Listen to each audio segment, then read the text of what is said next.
What advice would you give somebody who is a person of color, who is aspiring to be a senior leader, someone like you one day? Well, I would say it's a great thing. First of all, that would excite me that people are aspiring to be a senior leader.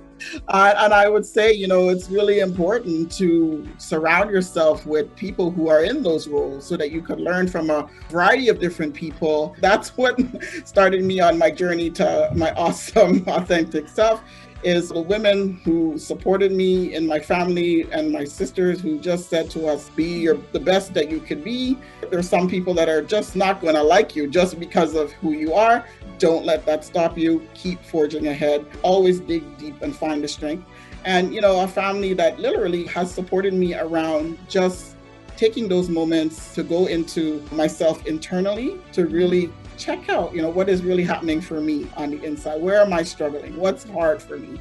And then trying to find ways to access support to deal with that. Awesome. Awesome. And when you were speaking about the women in your life who told you that at the beginning, it played such an important role in guiding, who you were going to become. And that speaks to surrounding ourselves with the right people. Absolutely. I think that's really important, whether it's your biological family or your found family as you go through life. I think it's important.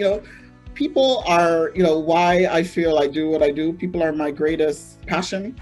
And I think having the right people around you and that kind of intimate little inner circle is really important. And those are the people in my life that have definitely propped me up when times have been hard and just literally kept me going.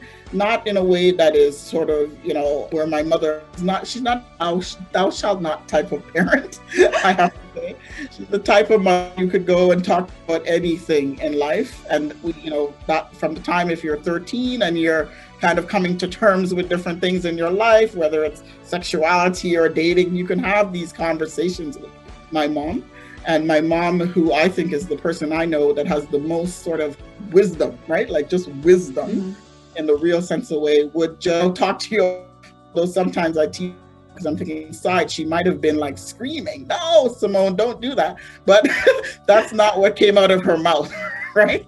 What came out of her mouth was just, a very even way of, being supportive, looking at different options with you, problem solving with you, until you get to the point where you kind of figure out, okay, this is the decision I need to make, or this is the path I need to go. And so she's a great facilitator, right? And so making sure that you're looking at all the avenues available to you and then making a decision from that place.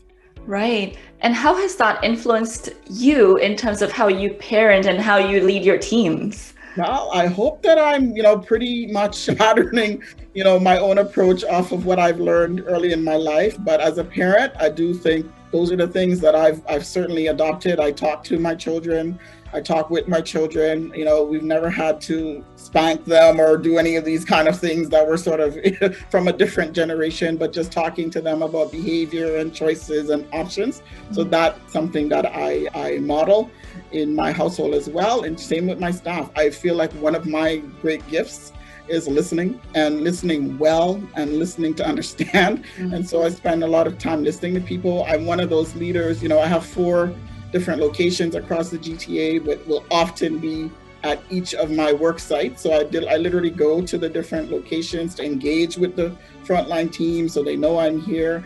I engage with the clients, through different avenues now in this virtual environment, through town halls. But the clients know me. They contact me if they need to. They contact me, which is great, about not just complaints, but about compliments. And they talk to me about, the great services we have here, or what the staff is doing that they thought was really supportive. So I really appreciate that. So I think I would hope that, my style of leadership also filters down throughout all levels of the organization, and people do feel very supported, even though, there are times in leadership where you have to make some really tough decisions. But in my case, hopefully I explain those well to people. They understand the different factors informing the decisions and how, it got to where it is. And, if I seek input and, people give it and they don't see all of it reflected in the decision, those decision-making trees communicated out so that people at least understand how the issue was addressed. It may not be to their perfect liking, but there were certain very specific factors that were involved in that. So I hope that, people would say that they feel very supported in this work environment as well. When speaking about leadership, what might you say has been either one of the toughest challenges of your leadership journey or the biggest failure or mistake learning for you?